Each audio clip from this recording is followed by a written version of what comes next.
आप देख रहे हैं खबरी न्यूज चैनल। चकिया में चल रही मां काली मंदिर में शालिनी जी के कथा का 5वां दिन। बैठ सकता है, उसी प्रकार ये जीव तिनका है और हवा क्या है? भगवान का अनुग्रह ही हवा है। अगर ठाकुर जी का अनुग्रह रूपी हवा मिल जाए तो ये तिनका भी सिंहासन पे विराजमान हो जाता है प्रभु की कृपा से, चाहे जहां बिठा दे। इसलिए करे करावे आप सब। कभी कभी हम नहीं चाहते कि हम कथा में जाएं, फिर भी आ जाते हैं। कभी कभी कोई चाहता है कि हम भक्ति ना करें, फिर भी भगवान उनका चयन कर लेते हैं। आपको करना है। एक बार एक संत थे, वो भगवान के नाम का जप बहुत करते थे, माला करते थे, लेकिन ये ठाकुर जी की जो आर्चा भक्ति है अर्थात विग्रह की भक्ति, वो नहीं करते थे। ठाकुर जी की आर्चा भक्ति अर्थात इनका स्नान कराना, इनको श्रृंगार कराना। और ये द्वापर युग के नियम है। कहते हैं कि भगवान कृष्ण को तो अलंकार ही प्रिय है। नमस्कारः प्रियो सूर्यः, जलधारा प्रियो शिवः। और कहते अलंकारः प्रियः कृष्णः, ब्राह्मणो मधुरम प्रिय। भगवान शंकर को केवल जलधारा, केवल लोटे का जल चढ़ा दो, प्रसन्न हो जाएंगे। भगवान सूर्य को केवल नमस्कार कर दो, प्रसन्न हो जाएंगे। लेकिन कन्हैया को, ठाकुर जी को जितना सुंदर श्रृंगार करेंगे, जितना अलंकारों से अलंकृत करेंगे, तो ये बड़े प्रसन्न होके एक यही ऐसे भगवान है ना जो दर्पण देखते हैं। जब पूरा श्रृंगार कराओ ना तो वो अपना मुख देखते हैं कि हाँ ठीक से श्रृंगार हुआ है कि नहीं हुआ है, काजल ठीक से लगाया कि नहीं लगाया। तो ये एक ऐसे हैं जिनका अलंकार भी होता है, जो दर्पण भी देखते हैं। तो आज वो ठाकुर जी की पूजा नहीं करते, लेकिन माला करते थे। उनको लगता कि इसमें समय व्यर्थ होता है, और कलयुग में तो राम नाम ही जप करना ही सब कुछ अच्छा है। लेकिन एक बूढ़ी मैया थी, वो ठाकुर जी की भक्ति करती और इनको ठाकुर जी को खूब भोग लगाना, 56 भोग लगाना, श्रृंगार कराना। एक दिन बुढ़िया मैया को स्वप्न में ठाकुर जी आए और कहा, मैया एक बाबा है ना आपके यहाँ आते रोज भिक्षा मांगने के लिए, तो आज जब आएंगे वो भिक्षा मांगने ना, तो भिक्षा में कुछ आटा दाल मत देना, आप हमें ही दे देना। जब ये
गोस्वामी जी ने बड़ी सुंदर अर्धाली बालकांड में लिखी। आप प्रथम दिवस से सुनते आ रहे हैं, राम भक्ति जह सुरसरी धारा। राम जी की भक्ति गंगा की धारा के समान है।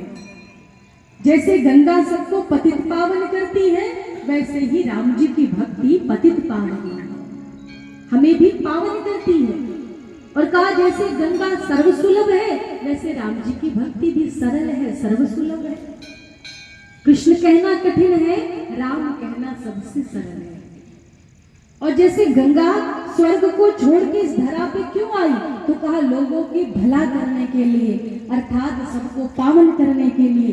तो राम जी भी इस धरा धाम पे क्यों आए, तो कहा सबको मानव बनाने के लिए, सबका तरण तारण करने के लिए, मानव धर्म सिखाने के लिए। तभी तो हमने एक दिन सुनाया था, यही एक ऐसे देव हैं जो अपने देवत्व को भूल जाते हैं। बाकी सभी देवों को अपना देवत्व स्मरण रहता है, याद रहता है। एक दिन चर्चा इस पे हुई थी कि राम जी ऐसे हैं जिनको याद दिलाया जाता है कि आप परमात्मा हैं, आप ब्रह्म हैं। बार बार कई स्थानों पे याद दिलाया गया है। देवता आते हैं, याद दिलाते। भगवान तो अपनी लीला में इतने तल्लीन हो जाते हैं कि बिल्कुल भगवान बाल लीला करने लगते हैं। बालक बनते तो बाल लीला करते हैं, और का पति रूप में होते तो ऐसे विलाप करते हैं, खगमृग हे मधुकर श्रेणी तुम देखी सीता मृग नयनी। पति होते तो पति के रूप में विलाप करते, बिल्कुल साधारण मानव की तरह।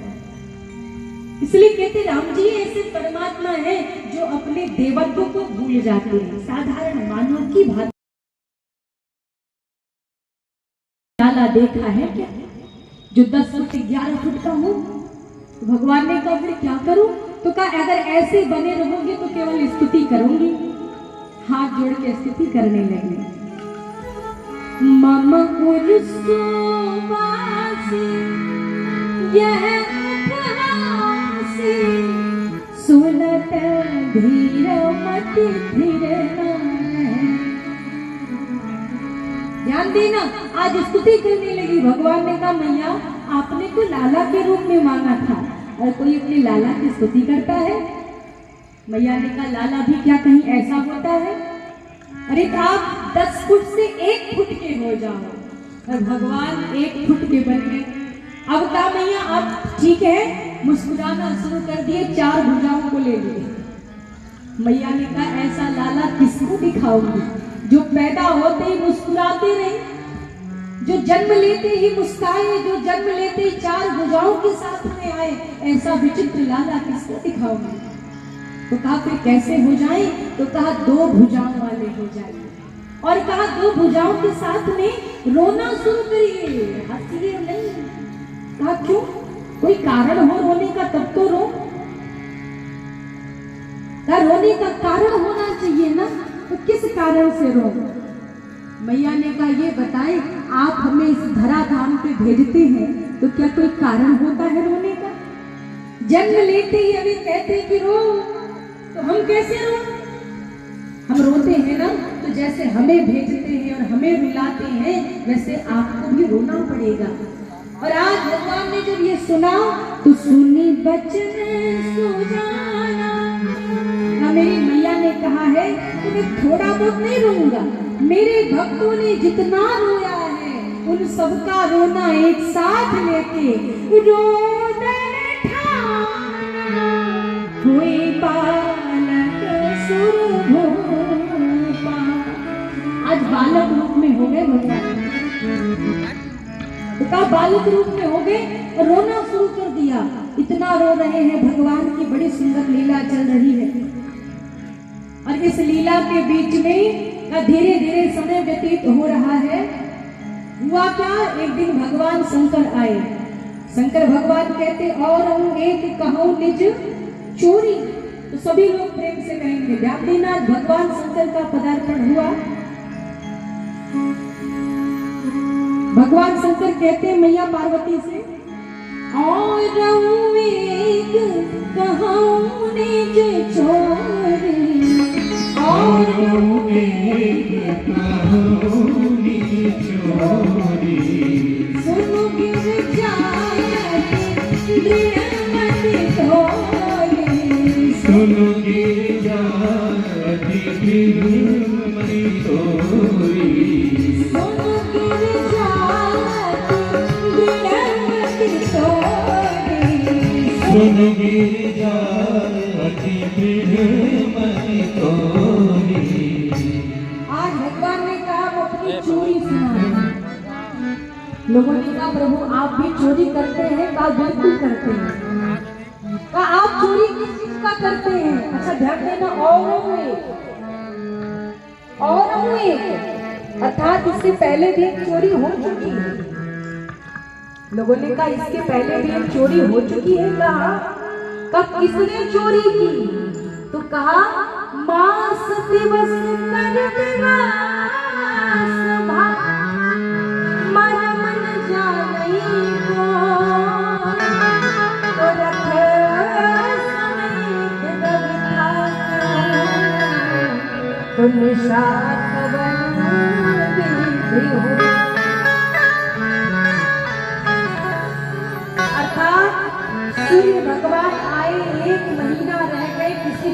पता नहीं चला ये हुआ तो हुआ क्या।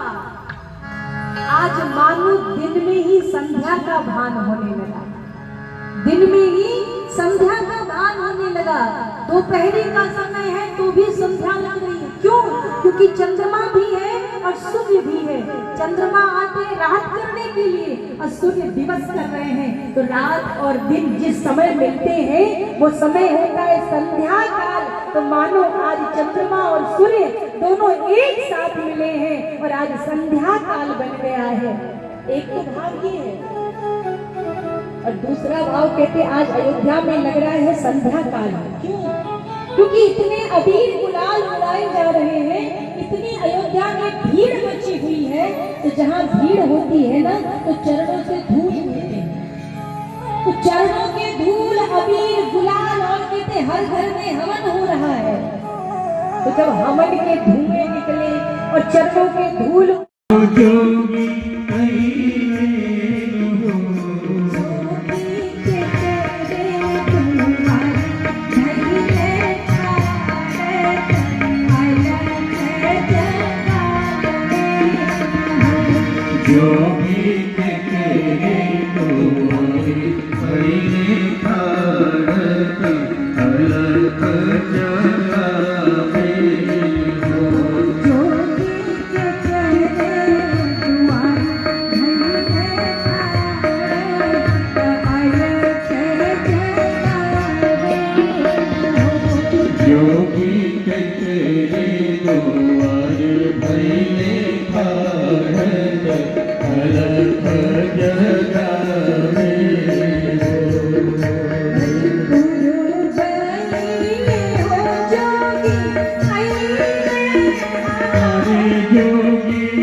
आपके विभाग का काम है, फिर भी मामा जी गा रहे हैं। तो जब मामा जी गा सकते तो आप सब नहीं गा सकते। सभी लोग प्रेम से भाव से गाएं।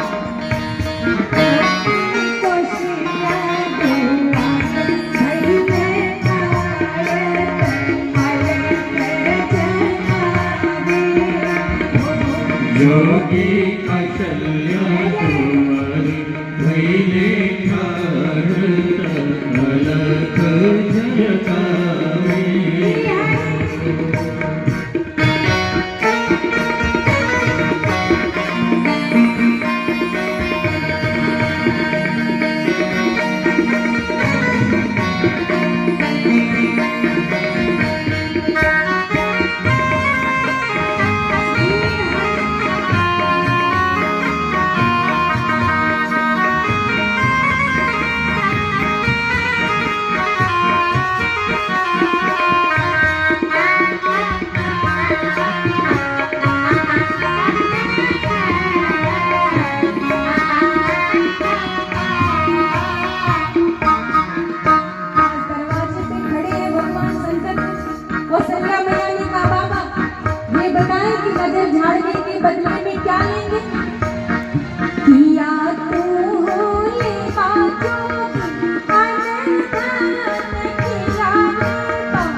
पीताम्बर लेंगे, धन लेंगे, आप क्या लेंगे बताइए। भगवान शंकर ने कहा नहीं नहीं मैया, आपने आकलन ही गलत कर लिया। अरे जहाँ अनमोल वस्तु पड़ी है वहाँ ये मोल वाली वस्तुओं का नाम क्या ले रही हो? आपको पता है आपके पास है क्या? नहीं हम लेबे पाता धन नहीं लेबे सोना चांदी, नहीं लेबे सोना चांदी, नहीं लेबे सोना चांदी हो। मैया जन्मे है दीन दयाल, दरस हम चाही, दरस हम चाही। मैया धन में दी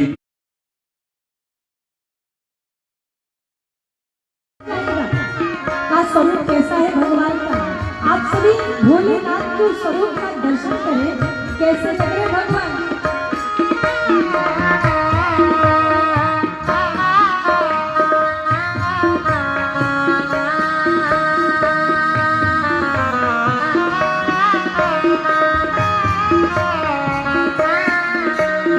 और सैया मैया कहती है,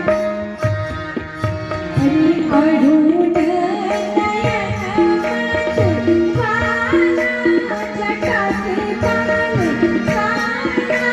जटा के बाल काला, जटा के बाल काला हो।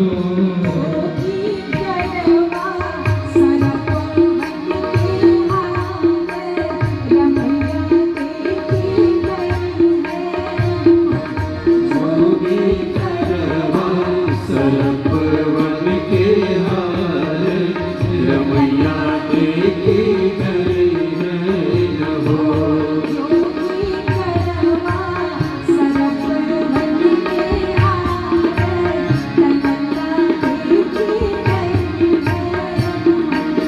जोगी करवा सरपवन के हार, रमैया देखी गई हो। किस भ्रम में हो? लगता है आपने जाना ही नहीं कि आपका लाल है कौन। अरे जब जन्म हुआ तो ब्रह्मांड निकाया, निर्मित माया दर्शन दिया था, भूल गई क्या? भगवान भोलेनाथ ने कहा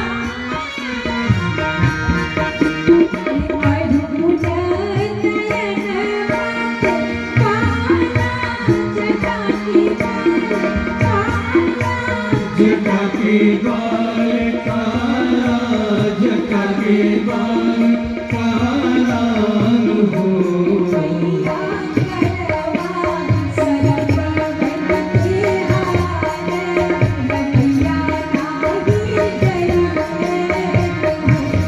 मैया करवा सरपवन के हार, रमैया नाही डरी हो। वो नहीं डरेंगे, आप क्यों नहीं डरेंगे? रे भैया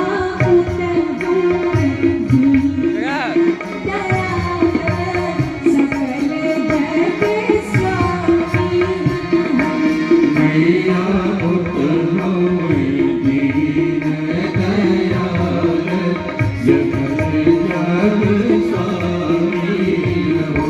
मैया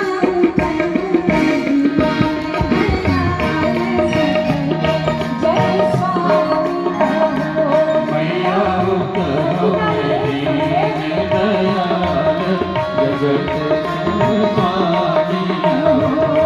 मैया होए दीन दयाल, सकल जग स्वामी हो। मैया होए दीन दयाल, सकल जग स्वामी। राम ललना हो, राम ललना,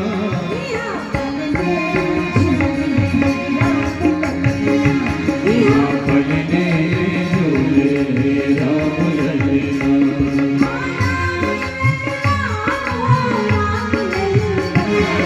राम ललना हो, राम ललना, पलने झूले